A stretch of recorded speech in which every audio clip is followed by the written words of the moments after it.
اعوذ باللہ من الشیطان الرجیم، بسم اللہ الرحمن الرحیم۔ شیطانی وساوس سے بچنے کا طریق۔ انتخاب از خطبہ جمعہ حضرت خلیفۃ المسیح الخامس سید اللہ تعالی بن نصر العزیز، فرمودہ 12 دسمبر 2003۔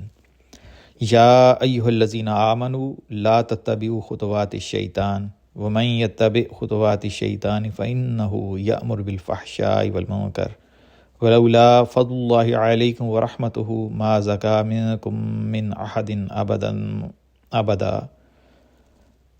ما زکا منکم من احد ابدا ولکن اللہ یزکی من یشاء واللہ سمیع علیم۔ سورۃ النور آیت 22۔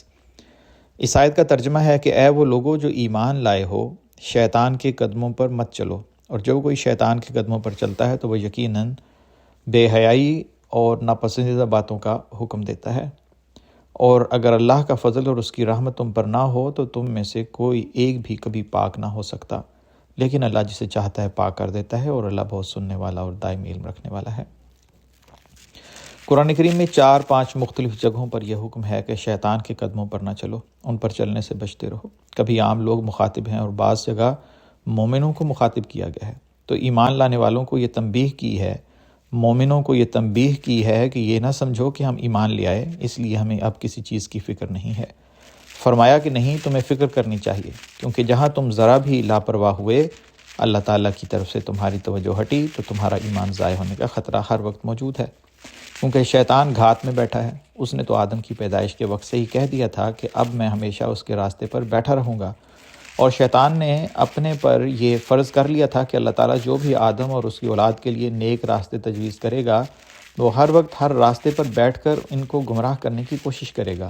اور شیطان نے یہ کہا کہ میں ان کے دلوں میں طرح طرح کی خواہشات پیدا کروں گا تاکہ وہ سیدھے راستے سے بھٹکتے رہیں۔ مختلف طریقوں سے انسانوں کو ورگلانے کی کوشش کرتا رہوں گا۔ اگر ایک دفعہ میرے ہاتھ سے نکل بھی جائیں تو میں لگاتار حملے کرتا رہوں گا، کیونکہ میں تھک کر بیٹھنے والا نہیں ہوں۔ میں دائیں سے بھی حملہ کروں گا، میں بائیں سے بھی حملہ کروں گا، پیچھے سے بھی حملہ کروں گا، سامنے سے بھی حملہ کروں گا۔ اللہ تعالیٰ کو اس نے ایک طرح کا چیلنج دیا تھا کہ ایسے ایسے طریقوں سے حملہ کروں گا کہ ان میں سے بہتوں کو تو شکر گزار نہیں پائے گا۔ تو خیر، وہ تو اللہ تعالیٰ نے اس کو جواب دیا، لیکن دنیا میں ہم دیکھتے ہیں کہ ناشکر گزار لوگ ہوتے ہیں، تو واضح ہو گیا کہ وہ شیطان کے قدموں پر چلنے والے ہیں، اور شیطان کے قدموں پر حکم بھی ہے کہ نہ چلو، تو اس کا حکم کیا ہے؟ جیسا کہ واضح ہے کہ شیطان کا راستہ اختیار نہ کرو، ان باتوں پر عمل نہ کرو جو شیطان کے راستے کی طرف لے جانے والی ہیں۔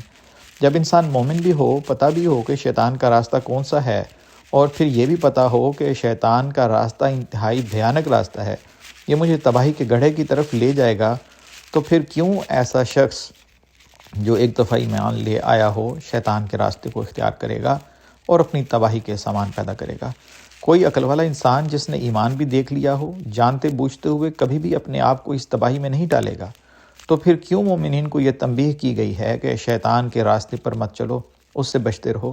تو ظاہر ہے یہ وارننگ، یہ تنبیہ اس وجہ سے دی گئی ہے، جیسا کہ میں نے پہلے بھی بتایا ہے کہ شیطان نے کھلے طور پر آدم کو، اس کی اولاد کو چیلنج دے دیا تھا کہ میں تمہیں ورگلاتا رہوں گا، اور ایسے ایسے طریقوں سے ورگلاؤں گا، اور ایسی ایسی جہتوں سے حملہ کروں گا کہ تمہیں پتہ بھی نہیں چلے گا کہ ہو کیا گیا ہے۔ اور یہ حملے ایسے پلاننگ سے اور آہستہ آہستہ ہوں گے کہ تم غیر محسوس طریق پر یہ راستہ اختیار کرتے چلے جاؤ گے، میرا مسلک اختیار کرتے چلے جاؤ گے۔ ایک دوسری جگہ بھی اللہ تعالیٰ فرماتا ہے وَلَا تَتَّبِعُوا خُطُوَاتِ الشَّيْطَانِ إِنَّهُ لَكُمْ عَدُوٌّ مُّبِينٌ۔ تم شیطان کے پیچھے نہ چلو، کیونکہ وہ تمہارا کھلا کھلا دشمن ہے۔ حضرت مسلم موعود رضی اللہ عنہ تحریر فرماتے ہیں، اس آیت میں خطوات کا لفظ اس حقیقت کی طرف اشارہ کرنے کے لیے استعمال کیا گیا ہے کہ شیطان ہمیشہ قدم بہ قدم انسان کو گمراہی کی طرف لے جاتا ہے۔